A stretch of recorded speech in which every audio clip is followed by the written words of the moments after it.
Good afternoon, everybody. Thanks for coming. So I think we have to be out of here on time, so we may as well start on time. If you don't know me, I'm David Lassner. Thank you for coming.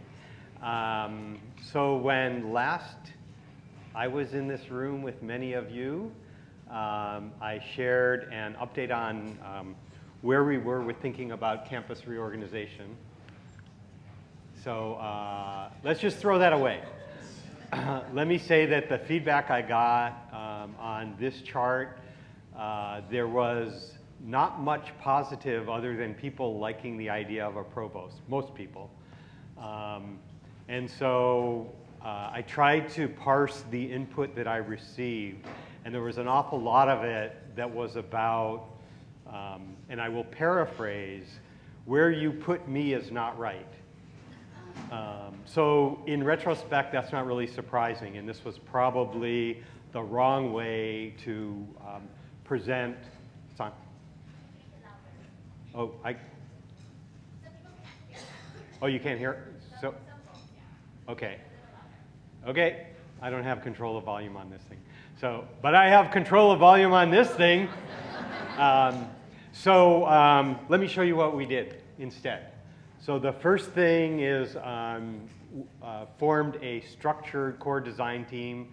I think almost all of that group is here. So it is the vice chancellors, Michael, Kathy, Lori, along with the vice president for administration, Jan Govea, who has a number of functions, Laura Lyons from LLL, Chip Flesher from SOAS, who's not here, I don't think. Oh, Chip, thank you. And Christine Sorensen, the chair of the Manoa Faculty Senate.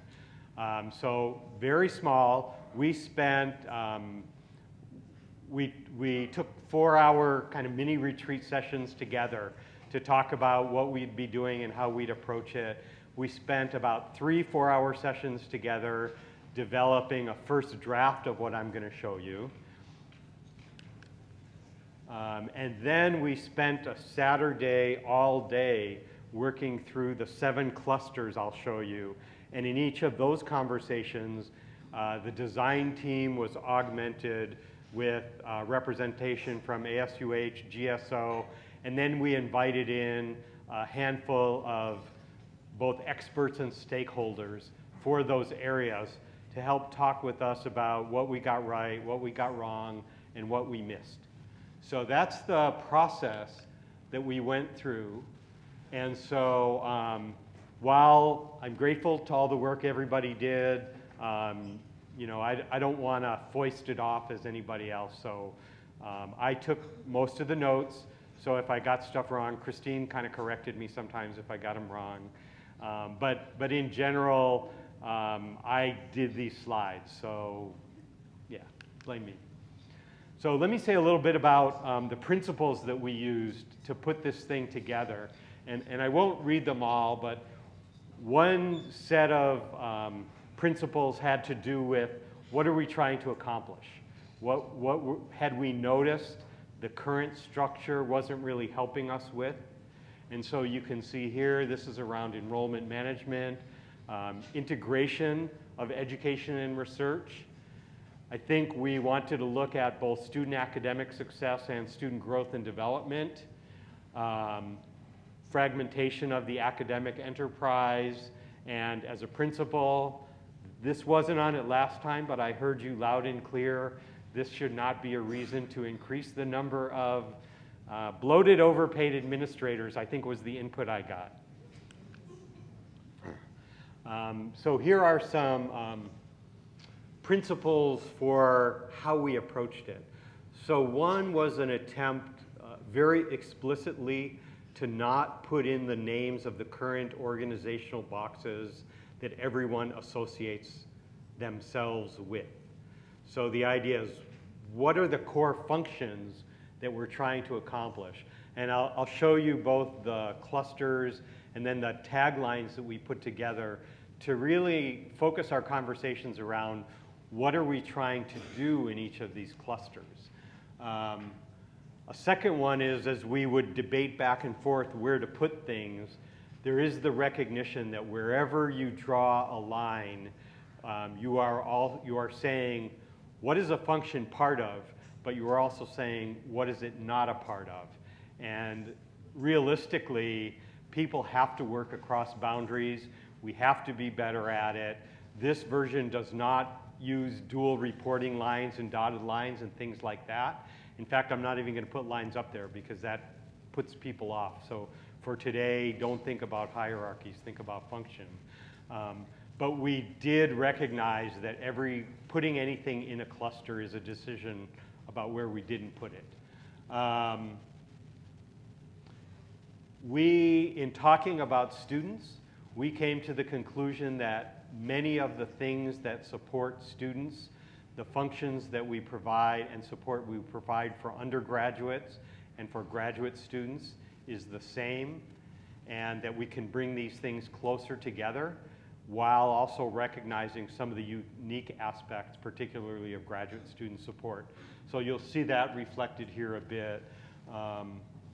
We did note that the provost, and we kept talking about what needs to report to the provost and what doesn't, and this is the principle we came to. The provost should have a singular focus on the success of our students and our faculty in education and research. And if something isn't about that, then it doesn't need to report to the provost. So that's sort of the discussion and debate that we went through in the team.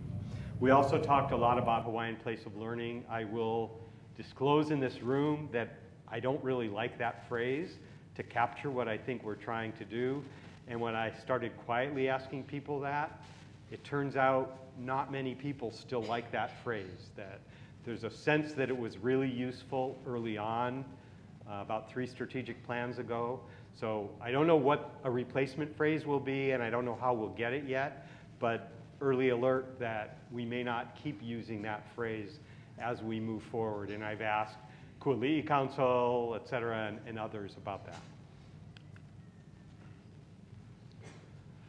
So just a couple of highlights of what's in. I think the first is familiar from last time.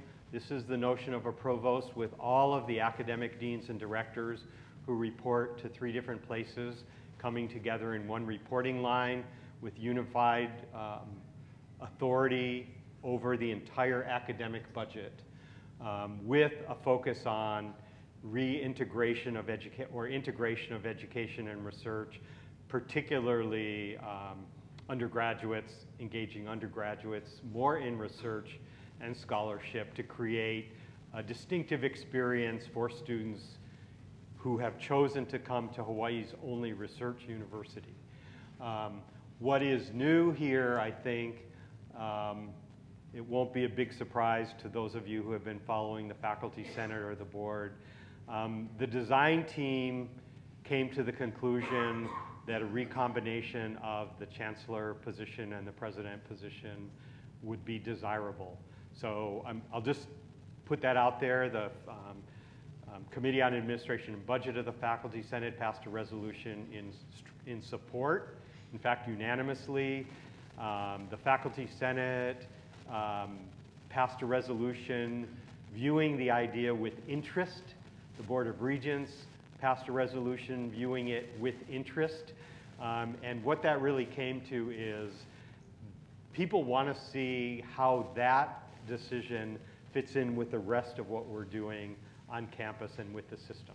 So I'm just going to put it out there that right now, unlike when I was here about 4 or 5 months ago, this is part of the expectation of what the proposal will look like. So just a reminder of what this isn't. I think this is the same as last time. It's not getting into the school level reorganizations that are in varying stages of discussion. It's not tied to institutes, ORUs, our faculty, or some of the other things we might want to do when we're talking about integrating research and education more strongly on the campus. And it's not a specific budgetary program. This is really focused on the organization of the Chancellor's office and the Vice Chancellor's offices. So we came up with the concept of clusters. This is quite a bit more elegant than our original term, which was globs. So, here we are. So let me just jump right in. There are 7 of these things if you're following them, and 2 of them have subclusters. And I won't read all of the bullets, and I think the PowerPoint will be posted online with the video of this event, and you'll be able to download it and provide comments as well. But they're at this kind of level. What I will read is just the titles, because we actually did quite a bit of work trying to capture titles that we thought were the aspiration, along with a tagline that said what we want that cluster to be focused on. So global engagement support. So global means more than international. That was a very specifically selected word. That's our external engagement. Support recognizes that the work is mostly done within the academic units, but this cluster will help the entire campus succeed. And the language we came up with was to advance programs and initiatives that increase the global connectedness and stature of UH Mānoa. And then you can see some of the things we put in there. In some cases, we have a question mark. We were trying to figure out what we might do with some of the good ideas that arose. And again, some of this came out of the core design team. Some of this came out of the conversations with the stakeholders on an 8-hour Saturday spent in Hawaiʻi Hall that was actually a lot more interesting than that might sound. Second area is around research and scholarship. We wanted to be clear that when we're talking about this, we are not just talking about research that brings in dollars. We like research that brings in dollars, but we also like great scholarship by our faculty and our students, and in many disciplines, there aren't many dollars available. So in this case, again, our aspiration is to enhance the prominence of Manoa as one of the world's premier international research universities by fully integrating education and research with a focus on the challenges and opportunities facing Hawaii and the world. So it's got a bit of localism to it. It's got the integration, which we think is really important for UH Mānoa at this stage of our development, to focus on bringing together the areas of research and education. Third area is around faculty excellence and success. So this is in contrast to a title like academic personnel, which feels very transactional. So again, you can see we're trying to bring in a more aspirational statement that people will live by as they go into the office and think about what they are trying to support here at UH Mānoa. And this is about recruiting, retaining, and supporting a diverse world-class university faculty with excellence in teaching, research, and service. So it does still have the processing, as you can see, associated with academic personnel, but we are trying to bring together with that current and required support services that will help our faculty achieve even greater excellence than we have today, and across both teaching and research.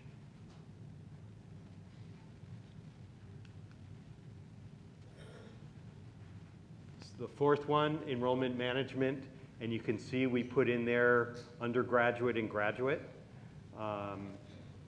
The first meeting I went to about enrollment management as interim chancellor, and I asked the question, who's responsible for international recruiting? And a lot of people looked at each other, and we worked through it, but there wasn't a whole lot of clarity about something as basic as that. Here, what we're saying is that there are certain functions that we can pull together as a campus. And obviously, graduate student recruitment in many disciplines has a very strong role for the schools and colleges, but there are also transactional parts of that that can be commonly supported within a single administrative office. There are also undergraduate programs, by the way, where there is a very strong engagement by the school or college when admission is granted at the school and college level as a major for entering freshmen, as we do in some of our schools and colleges for some of our students. So we try to extract common elements here, which you can see. We brought into this as we try to attract, enroll, and help retain a diverse and thriving community of learners from Hawaii and the world to bring that whole thing together. Help retain is key because after a lot of discussion, and I don't know if Cliff is in here today, we did not put recruitment and retention fully together, and you'll see some of the retention pieces, I think, on the next slide. But we know these two groups have to work very closely together, and we expect to do that by continuing the strategic enrollment team that we've had working now for just over a year. We did include in this the onboarding so that the people who are recruiting students to campus have a clean handoff to the campus through onboarding as in the form of new student orientation, those sorts of things. Again, something that needs to be in partnership with the entire campus. The next area is student academic success. And this is as, again, this was a struggle, and wherever you put the lines, you're both dividing and bringing things together. But we have another cluster on student growth and development, which you'll see elaborated. So this is, once we have students in, how do we ensure they are successful in their academic careers, recognizing that if they aren't successful in life, they will be challenged. But again, you can see the list of things we identified to ensure the academic success of all students from entry through timely graduation. And it's a range of activities, and you can see places where we pulled out distinctive support services for graduate students that are not necessarily part of what we need to do for undergraduates as well. But in particular, there are a number of these functions that are in different places today that we think pulling them together will be very helpful, including trying to understand, after our students leave us, how did we do?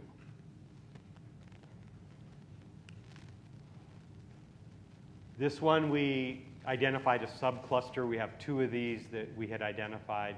And this one, for now, it's called High Impact Undergraduate Practices. And this is where we wanted to provide more opportunity for students who may have distinctive capabilities or characteristics. And you can see this is things like our first and second year programs and learning community types of programs. We wanted to bring together some of the things that we think can make UH Mānoa special as a research university. So our honors college, interdisciplinary programs, probably more than anything, and I know this won't make everyone happy, hopefully it'll make someone happy. We talked about the programs that allow students to spend some of their time away from campus. So in a marketing sense, you can think of this as come to UH Mānoa and see another part of the world. So that's things that we currently call study abroad, one office, international exchange, another office, national student exchange, another office, all with distinctive procedures, policies, practices.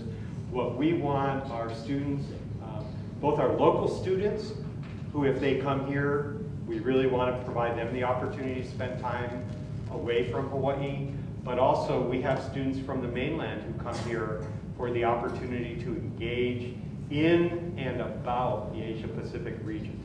And we think this could be more cohesive if we bring it together more closely, and especially as part of the experience for honors students, interdisciplinary students, and so forth. So you can see the idea here. Right now we have a couple of service learning, civic engagement programs on campus, so bringing that together as well. And Chip showed up just to make sure I still had the bullet about a senior capstone course requirement, because otherwise he was going to quit the committee. This is the student growth and development, and again, this was hard because we know that student growth and development is not fully distinct from students' academic success. but we tried to cluster these things together as well. And there will be a subcluster you'll see in a minute here. So this is around the holistic development of all students by exceptional co-curricular activities and wellness services. So you can see what they are. Most of these exist in some form or another. We are trying to get away from the term judicial affairs. So you can see that and get a feel for what's in there. And the subcluster is around student equity, excellence, and diversity. So this is our recognition that if we don't pay attention to attracting and supporting a diverse student body, we will not succeed in our mission as Hawaii's university. I am very proud that we are the most diverse research university in this country, and that's true of our student body, and it's also true of our faculty, although we have farther to go there.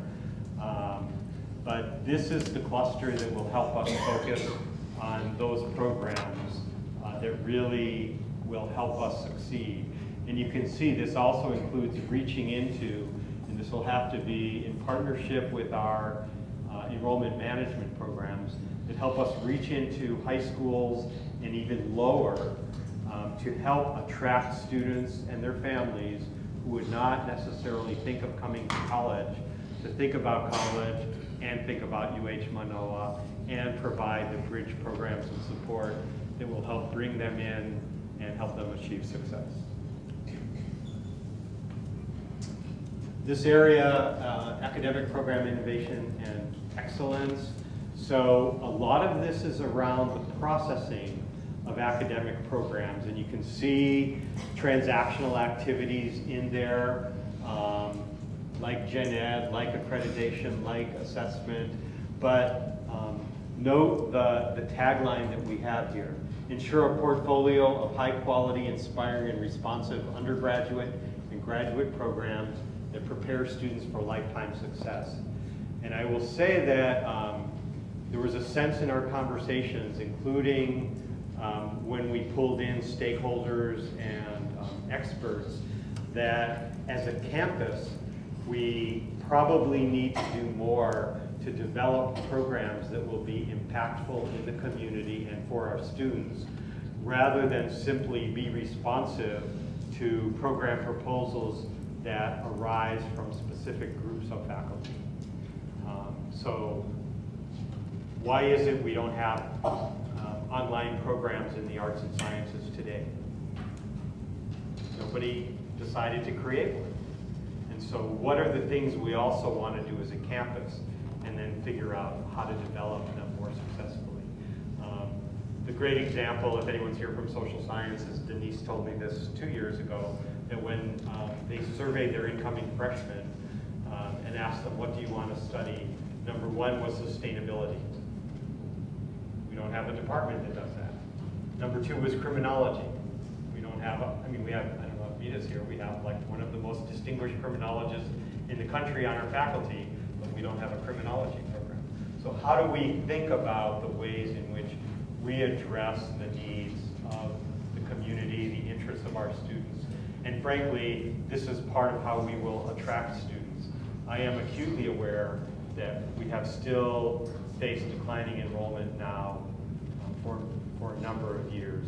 And just opening our doors and hoping that students apply for the programs that we have had available for decades, changing that is probably part of what we have to accomplish as well. This is where we put campus strategy for distance and online learning.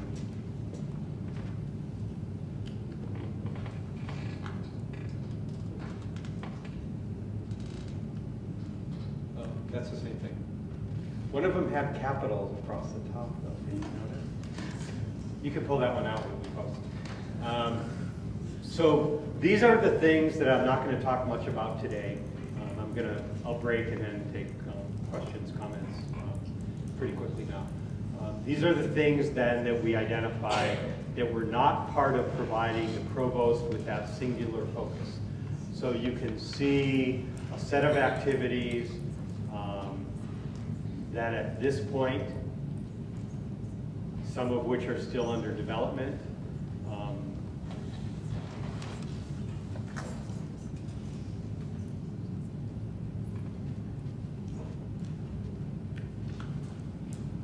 One of the things we talked about a lot was the leadership. So how will we be bringing people together, particularly as an entire campus and across some of the boundaries? So we talked about the cabinets. I'd say the group, the whole concept of the provost. Every conversation began with Manoa still needs an independent voice that's sitting at the table with all the other campuses. And so this structure here provides for the provost to be in every cabinet meeting of the UH system as an independent voice for Manoa alongside the other 2 four-year campuses and community college leadership. So this is, by the way, the first one is an existing weekly meeting. The second one is the Manoa cabinet that we talked about. This group also meets weekly. The third group, we have a couple of dean's meetings, and so we would like to standardize that. They have slightly different attendance and leadership. And then the fourth group, this is something that we lost, I think about 1 interim chancellor ago, but this is the opportunity to pull together all the leadership groups at least twice a semester. We're kind of working with the timing, inclusive of student governments, faculty senate leadership, Kuali'i Council as well. And then noting that we also need working groups. These integrative teams are the ones that we identified where we're going to need to cross cluster boundaries to be successful. So you can see what those are. We have a strategic enrollment management team. We have a campus climate team that's been working. The Hawaiian Place of Learning strategy is evolving. We do have a Native Hawaiian Affairs specialist in the Chancellor's office now for the first time. I think we believe we have to up our game on international strategy. I will say that was one of the most telling comments when we talked about the global engagement group with our stakeholders is somebody used the term, what's our foreign policy? What are we trying to achieve? And where do we focus? And what are our priorities? And as a campus, that has not been articulated very clearly other than we say Asia Pacific and kind of leave it at that. And then I will say this is an example, this last one on integration of research and education. That's an example of where the structure will help to bring these together rather than across 2 vice chancellors and multiple deans and directors who report to different places. But this is going to be hard work that we're going to need people thinking about and making commitments and hard decisions that will be good for everyone, but will be painful, I think. So we do have a parking lot. You know, some of this was even the things I showed you. I would say, you know, could morph around a little bit, but these are some of the things that we didn't really figure out. You know, is visa processing, it used to be an HR function, then it became, you know, we've gone through, having been here a long time, it's moved around a couple of times in the past 15 or so years when it moved out of HR. I think the care of international students, is that part of global engagement, or is it part of student growth and development, or something else, perhaps with visas? We've had a lot of conversation about postdocs and the roles of postdocs on campus. So this might be a task force, but right now we don't have much clarity about are they staff, are they something else? How do we keep track of them to know that they are part of us? How do we treat them from the perspective of things as simple as ID cards or stipends or salaries or given the unfortunate incident in Post last year, are they employees covered by workers' comp or something else? I mean, that stuff all makes a difference. Fortunately, a lot of universities have figured this out and we can follow along there. there was a lot of conversation about a social compact between students and faculty. What do students have the right to expect from faculty, and what do faculty have the right to expect from students? And this will be a really interesting one. We think this goes beyond policy. This is really something more like a living document that helps us think about what kind of campus we want to be. And then, given that our mission is, like every university, teaching, research, and service or outreach, so how do we think about outreach and community engagement? We have no part of this campus right now that is directly responsible or supportive of helping. Everybody figures it out themselves as a faculty member, as a department, as a college, in different ways. And is there something that we could be doing to help us do better? And I will say that we're just about at the end of a legislative session, but we could use more aloha in the big square building when it comes to legislative support for this campus. It's hard because we don't have the same kind of regional constituency that the community colleges or UH Hilo or UH West Oahu have, because we are a statewide asset. But at the same time, the parts of UH Mānoa that get support, and I sat through the budget hearing on Friday, CTAR got more support than any part of this campus. And it's because CTAR is in every community helping farmers, and those farmers are talking to their legislators about needing help from CTAR. So how do we build some of that engagement? Because it's not just, with all due respect to communications, it's not just communications. It's the reality of how we're touching our community. And finally, this concept of a senior executive for Native Hawaiian Affairs. So I mentioned that we have our first Native Hawaiian Affairs Program Officer in the Chancellor's office, and that's been a huge help for me. But, and I think she has been very impactful, Punihei Life, some of you know. But in this iteration, as this came up, Kuali'i Council recommended, and others, there was an expedition to Aotearoa last month or so. And this is something that a lot of the universities in New Zealand actually have, the equivalent of a pro-vice chancellor, kind of a vice provosty kind of position at a very senior level. And that's what Kuali'i Council recommended. That's still right now in the parking lot, and I'm quite aware that adding senior executives is sort of not what I was trying to do as part of this particular reorganization. But that's a consideration as well.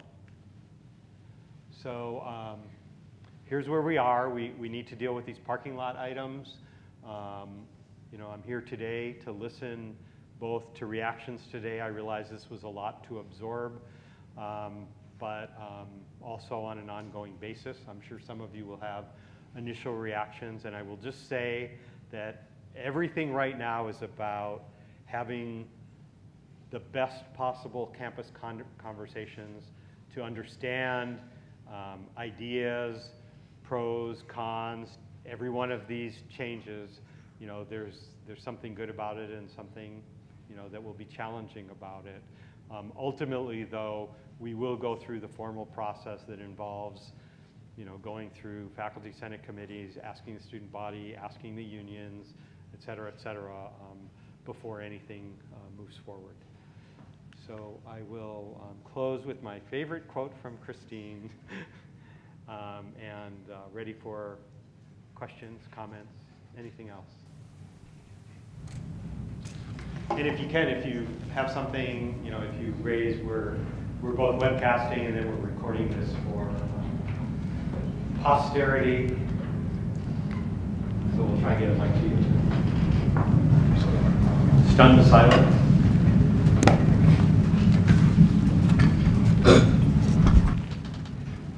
Aloha, it's Nita Kalaka Lehiva. Thank you, David, for this update. I can see a lot of good things in this, the ideas. I want to just say for the record that about 10 or 15 years ago, UH became an Indigenous serving university, and Mānoa pledged to be a Native Hawaiian place of learning. That's given great hope to Hawaiians everywhere to come to this university. So if you're going to change the name or change it somehow, I just hope you keep that idea, because really the only hope for the Hawaiian people is higher education. And so we need to feel welcome here. We need to feel this is our place.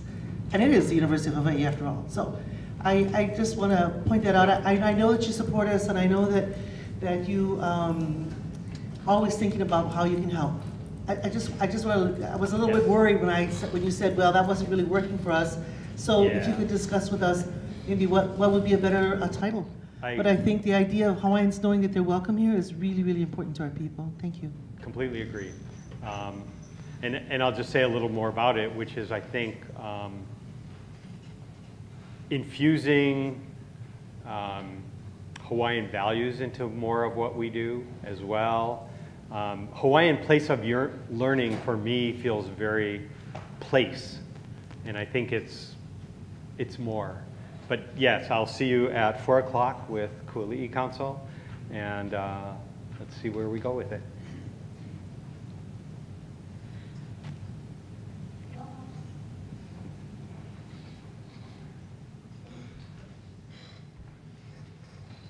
Aloha kākou, I'm Nalani Minton. I'm also with Kuali'i Council, and my program at the School of Nursing has now graduated over 404 Native nurses.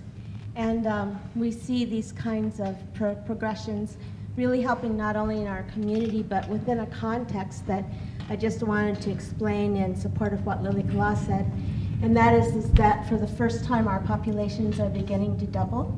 And we just want to make sure that we become the contributing members of society, and that as one of the largest groups of first-generation students, that people do have the opportunity to be part of the only 7 to 10% of the world population that does have higher education. And I want to say also about President Lassner, what you were talking about with the legislative support. I'm really hoping that, because we've had so many discussions with each other in different colleges, like I'm with the College of Health Sciences and Social Welfare, about climatology and sustainability and what's happening within the Pacific region, transmigration and other things, that we can pull together the kind of support not only from the legislature but corporate support to address all of the things that we know are coming, like increasing our coastal shores, moving everything up to higher elevations. You know, the kind of engineering, the kind of support that's needed when you only have 5,000 hospital beds and 1.3 million residents, plus 6 million visitors. We found out from when the false alarm went off of a possible nuclear threat that there's a lot of preparedness that we need to do, and I think we need to really pull together that consciousness of where we are in the middle of the Pacific, and also of all the resources that we have but also need to develop. I think it could really be part of a very strong relationship between the corporate world and legislative policies and funding and our university for the future. Mahalo.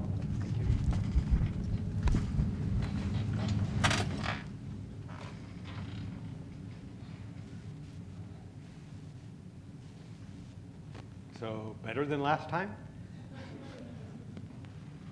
Worse? Okay, who thinks it's worse than last time? Okay, no hands went up, great.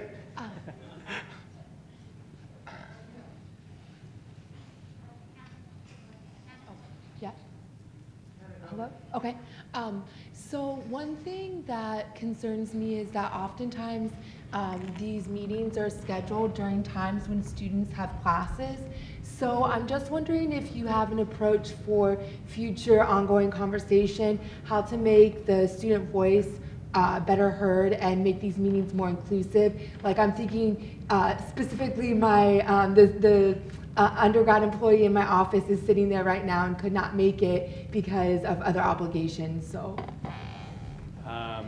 I would be glad if GSO wants to invite me to come talk. I was going to drop Taylor a note. I'd be happy to do it directly, and I know, yeah, I'm happy to meet with groups about what we're doing. The webcast will be available, and I mean, I realize I just threw an awful lot at you unexpectedly to digest, and I kept the slides moving, but you'll be able to read through this, and I think, you know, I'm looking forward to thoughtful input after you've sort of digested, because each part affects another part. But yeah, have you or Taylor contact me. I'd be glad to. There's no time that works for everybody. Yeah. Hi, thank you very much. Gay Satsuma, Center for Japanese Studies, SPAS. I think it is overwhelming, the amount of information that you just presented. But I'm sitting here wondering, what is the impact on the students? How does reorganizing provost, chancellor, president, how does that impact our delivery of a better educational experience or product? And you've sprinkled it throughout, you know, wanting more international experience or experience outside, but it might be easier for us to understand if we see a direct correlation with you know, how it'll improve our students' educational experience, you know, native place of learning. What do we want our students, if this reorg happens, how will it impact our students and what they come out of our program? What do they learn from studying, living in Hawaii? You know, and I like the capstone. I think that's terrific. And so if you can sort of sometimes like change it around, instead of from the top down, look at it from the bottom up and see if actually we need to make all those changes up above in order to change what our students are receiving. So we want to have a better experience for our students. We want to attract more students, but we want our students to also have a better educational experience. And so how do our changes have an impact on our students? Thank you. Yeah, I mean, I'd say yeah, that's maybe presentation as much as, I think some of these, you know, if you look through these, particularly the taglines, that's where we really tried to capture what each of the changes is intended to provide focus on. But point well taken, thank you.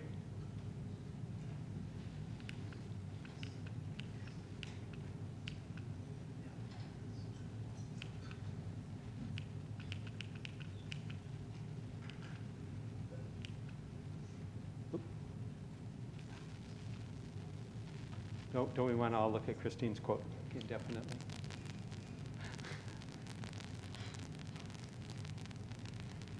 Anybody else?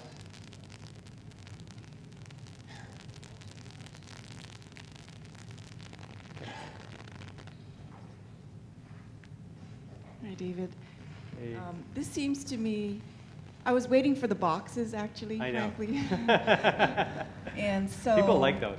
It sounds to me more like a strategic plan than a reorg proposal, because I can't see how all the planning and the objectives relate to the new reorganization. So, two points. It looks to me more like a strategic plan, and I can't see it linked to the reorg.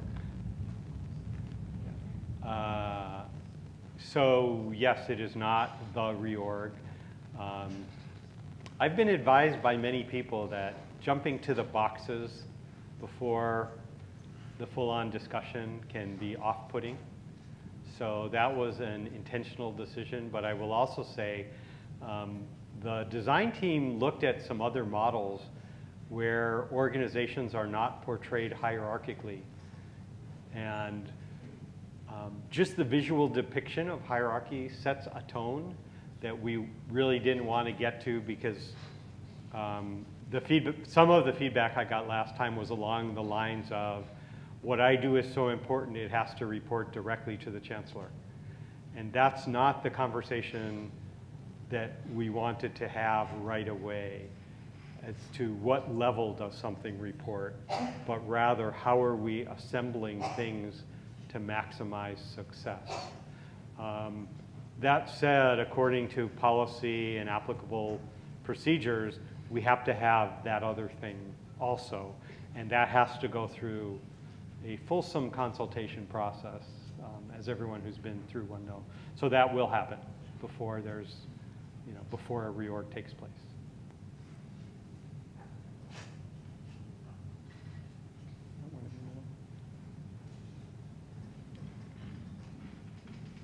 Thank you, David. Truc Nguyen from the College of Education. I've been every position on this campus, meaning student, grad student, RCUH, APT, and now faculty. But I want to share that when I look at everything, I see student excellence, I see faculty excellence, but I actually don't see staff excellence up there also in regard, and I wonder how many people in here are APT in the room, Yeah.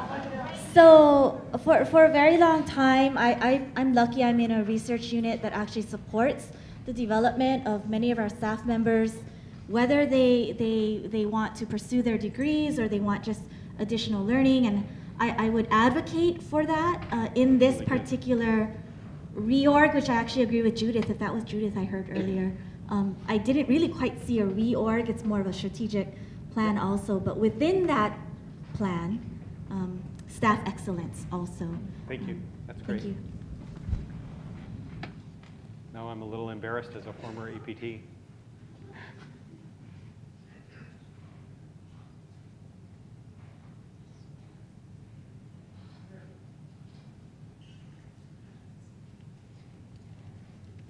Thank you. Ray Allen with International Student Services. Of course, my agenda is international students. I think one of the ideas about increasing global engagement would be to increase the number of international students. And tuition is extremely high. They're coming from often third world countries. And we used to have the APTI, the Asian Pacific Tuition Differential Exemption, in which international students who maintain a 3.0, and this would be from Pacific Asian mostly. Yeah. Pacific Asian region, they were able to enroll at a better tuition rate. The other model would be using WUI as an example, which is the Western Undergraduate Exchange, which mainland students from certain Western states can come in at 1.5 times the tuition for residents. I think that would be very useful in increasing international student enrollment. So it's just a thought that maybe we'd just share with you. Yeah, I Thank you. believe that right now this was, gosh, I think a little more than 10 years ago. I think it was on President McLean's time. The tuition policies were revised for the Pacific economies, both nations and territories, that do not have their own four-year university. They are eligible for 150% tuition, so same as WUI. But the wealthier nations of Asia are not. And I think the balance, just to put it out there, is always resident tuition does not pay the cost of education. So how much of the cost of educating these individuals should the taxpayers of Hawaii be bearing? And that's why it has gone into different directions at different times. But on top of that, I would agree with you that the tuition rate increases during the period from really around 2004 or 5 have been quite significant. Tuition has gone up substantially. At the same time, state funding per capita also went down substantially as well across the UH system. At one point when I looked at the data, we were in the top 5 fastest tuition increases, and we were also in the top 5 greatest decreases in state funding. And that's not a coincidence that those two things happened together. But the methodology that was used was always a percentage basis. And so if the non-resident tuition is starting higher and you increase it, you know, by the same percentage, which have been anywhere from typically 2 to 20, that impact on the non-resident tuition is much greater. And I think we went beyond where we should have. And we'll start working this fall on the tuition proposal that hopefully will be adopted next spring. Right now we're in a 3-year tuition schedule, and on my mind, and I'm cognizant of the fact that I have at least 3 regions here, but to recommend probably a decrease in some of our non-resident rates just because we have become uncompetitive. But we'll have to make a good case on that, so thank you.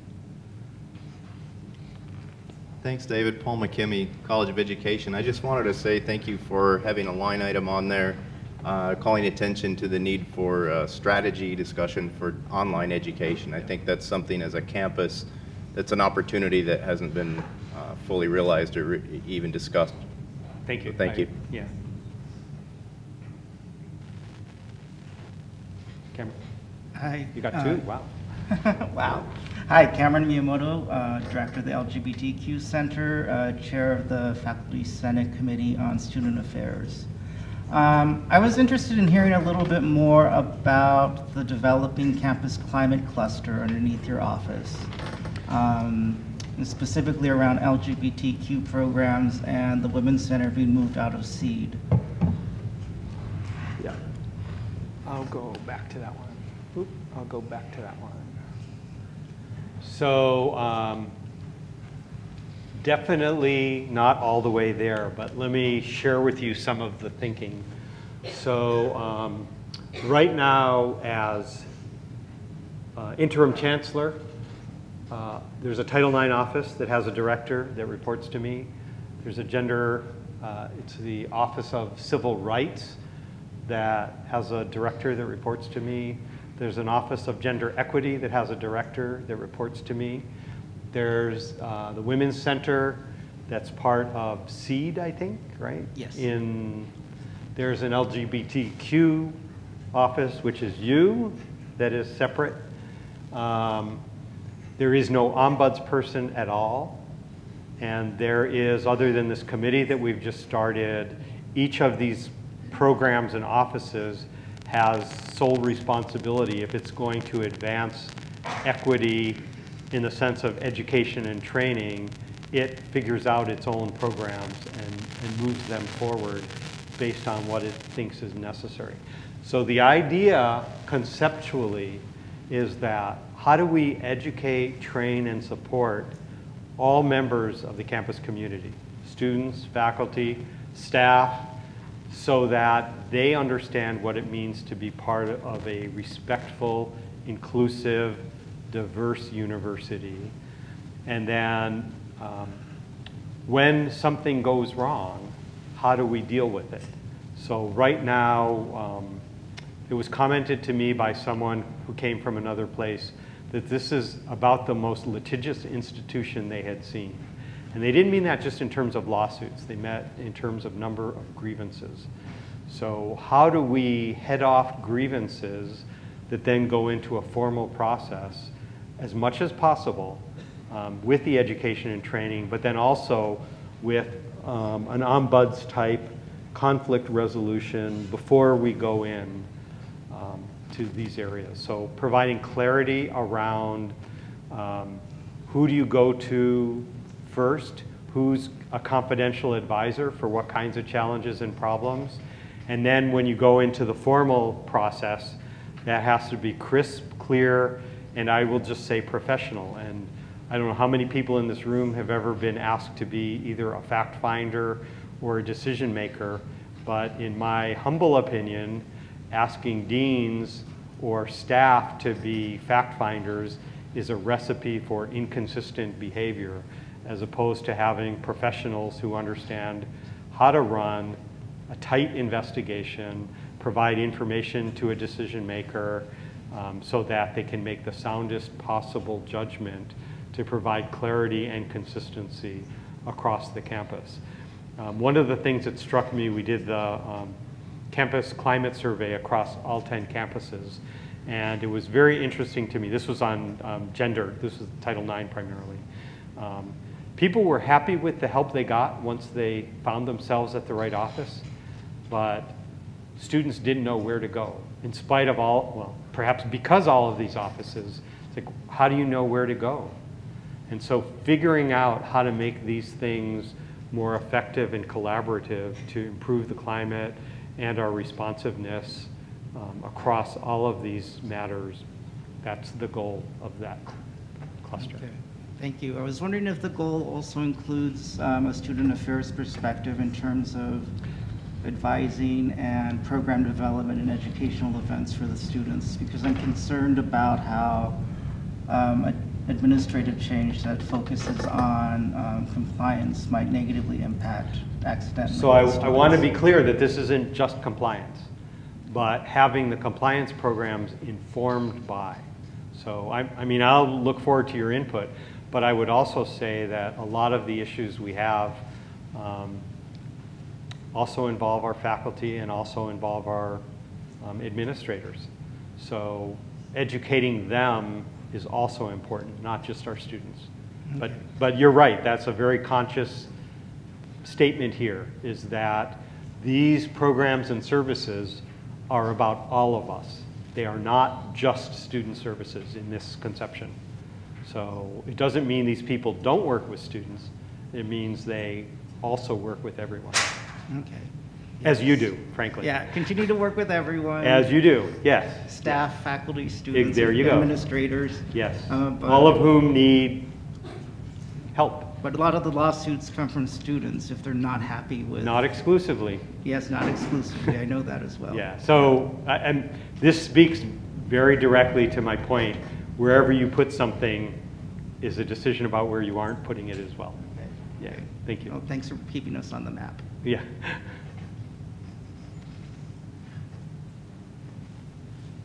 Okay, last one, Pui.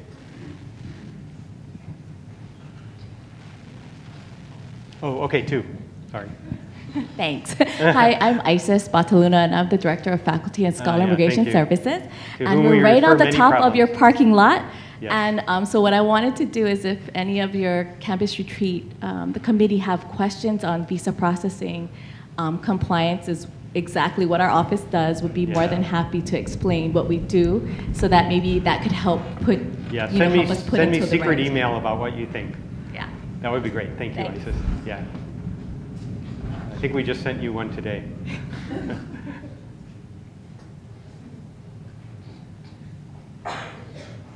Okay, we have Pui, I think, is last. Hi, this is Pui Lam, Chair of Physics and Astronomy. I've been a faculty member here for 33 years.